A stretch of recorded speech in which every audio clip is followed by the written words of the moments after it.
All right, guys, so I just wanted to go over a few things that you need to know for the quiz today. A lot of this is overlap with the 5-1 quiz. I would definitely recommend to spend a bit of time looking at that quiz.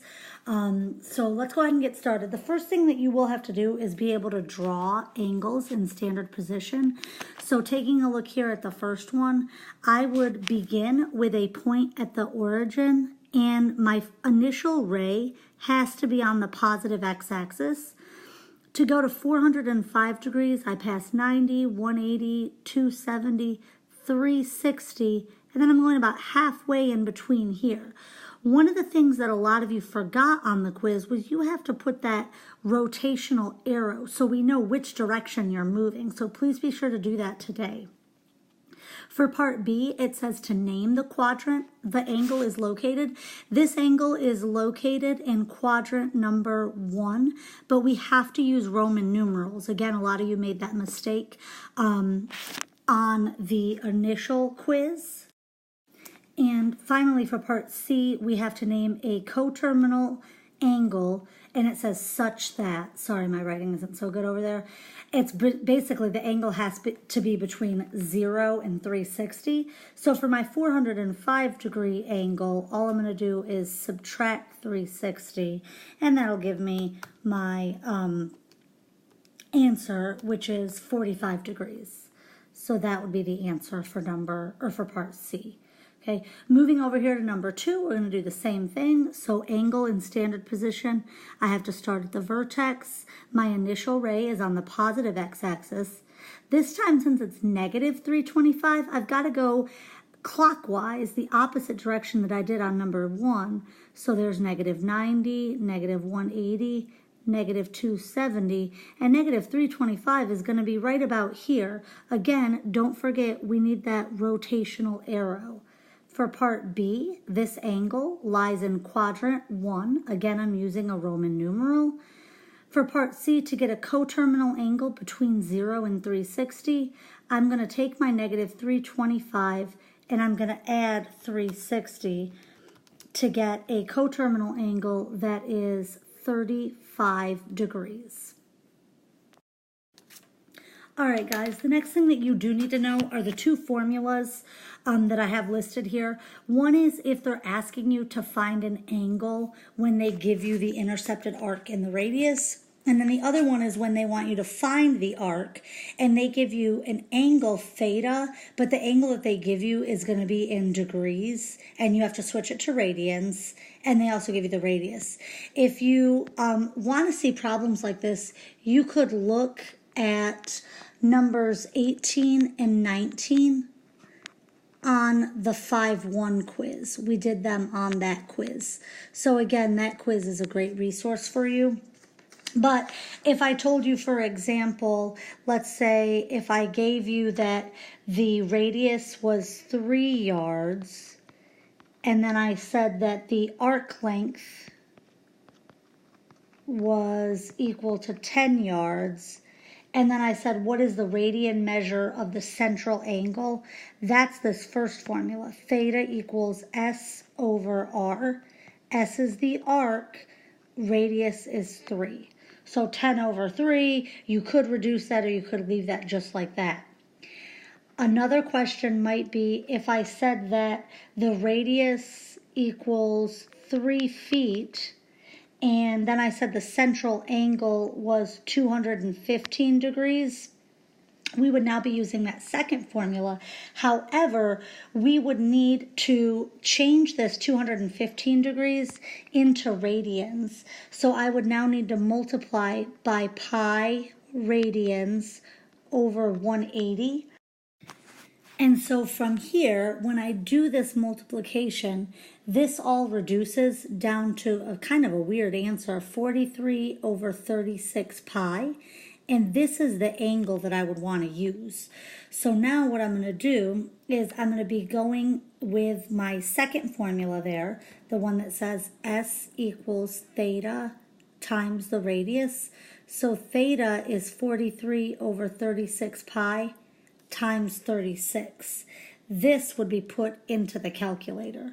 So now when I put that into the calculator, I would end up getting 11.257.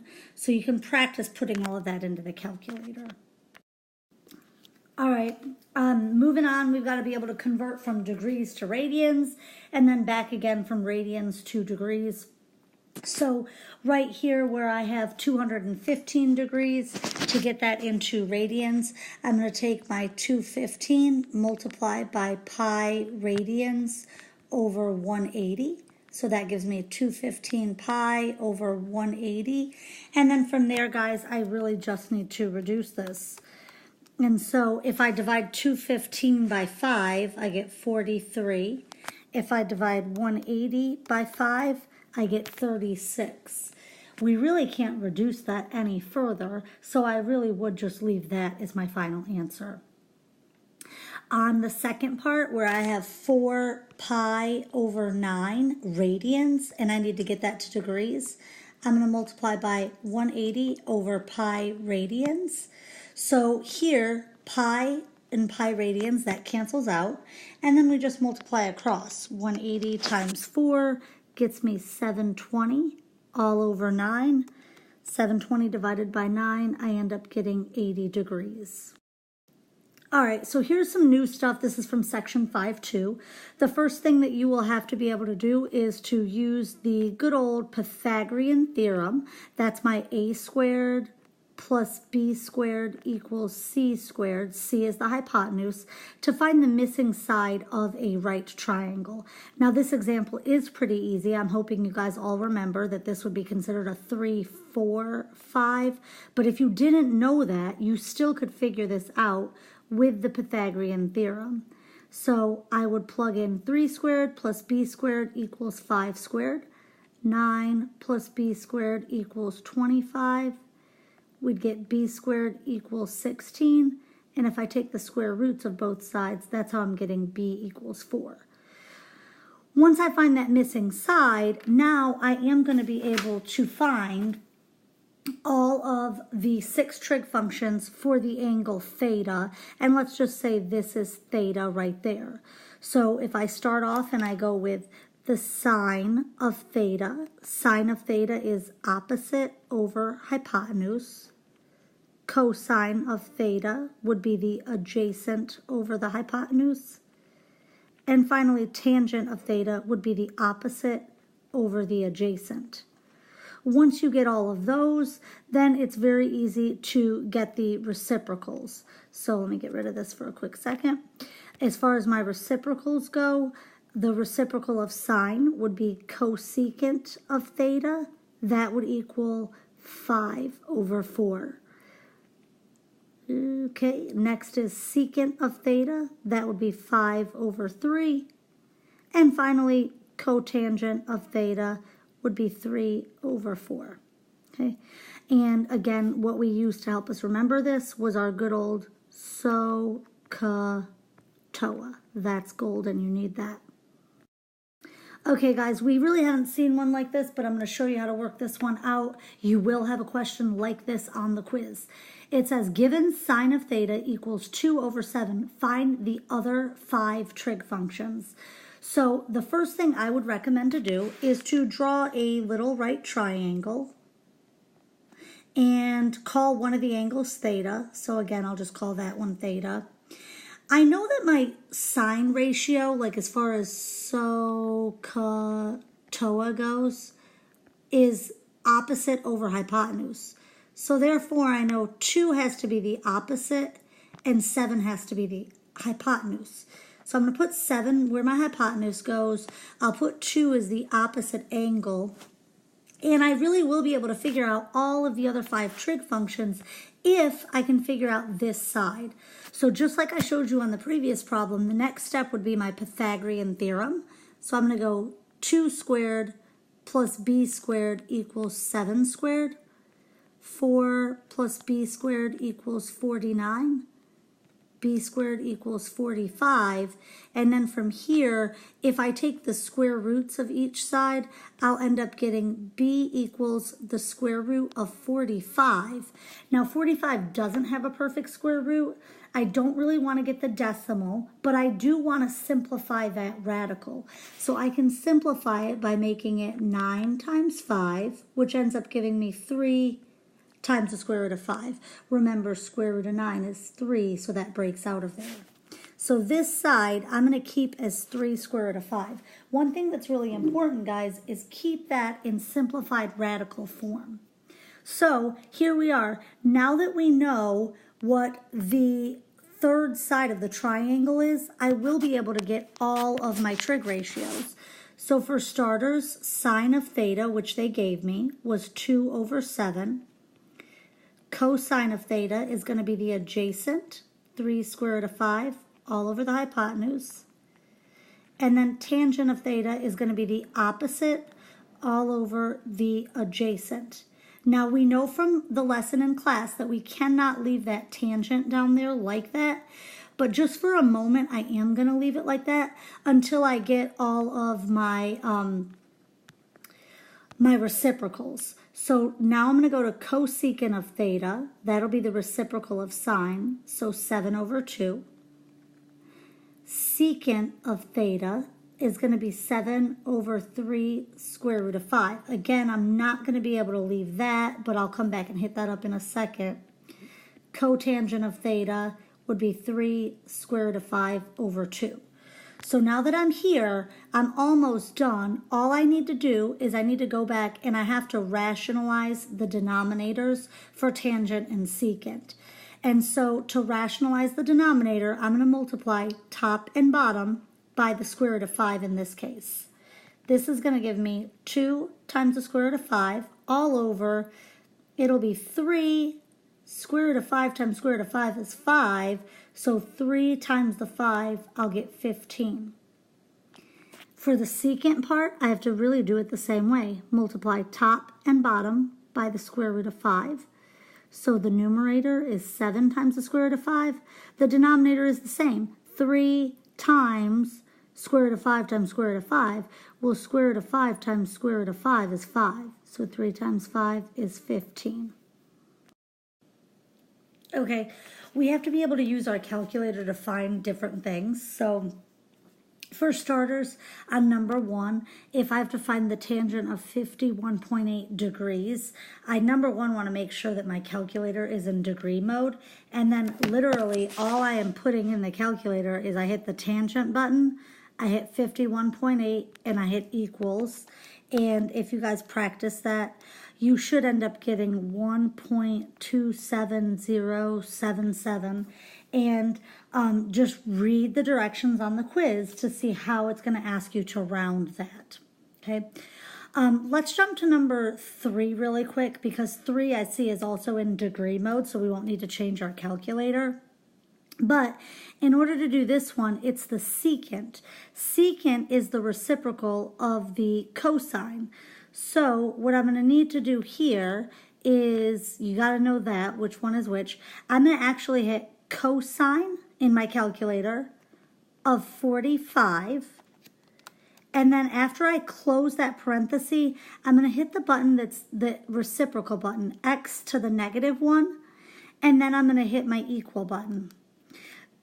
If you do this, you should get 1.4142, on and on and on. And again, just read your quiz to see how they want you to round that, okay? Moving on to number 2, well, actually going back to number 2, one of the things that we have to do here is we have to switch this one into radian mode, because 3 pi over 5 obviously is not degrees. So once I'm in radian mode, then I literally just hit sine, and as soon as you hit sine, your parenthesis will come up. I'm going to hit 3 pi. I'm actually hitting the pi button, so please do not use your, don't do like 3.14 or anything like that. Really hit pi. And then from there, you will do divided by 5. Close the parenthesis, and then hit your equal button. You should end up getting 0.9510, on and on and on. Okay, so practice those. Make sure you're able to do that in the calculator. Okay, more calculator things. On these two questions, and again, I apologize about my writing, both of them are saying use a calculator to find theta to the nearest degree. Number two, find theta in radians. What they're asking you to do is to find an angle. And as soon as I know in my calculator I'm looking for an angle, I know I need to be using either sine inverse, cosine inverse, or tangent inverse. So for number one, it's asking me to find it to the nearest degree. So that's obviously a big clue that I need to get my calculator into degree mode. So put your calculator into degree mode if it's not. And after you do that, I want you to go ahead and hit the second button, hit tangent, and then hit 24.0217 and then hit equals. This should give you 87.616 and it goes on and on. Again, pay attention to the quiz to see how you need to round that. Okay, for number two, it's going to be very similar. However, this time it's saying find it in radians. So let's switch our calculator to radian mode.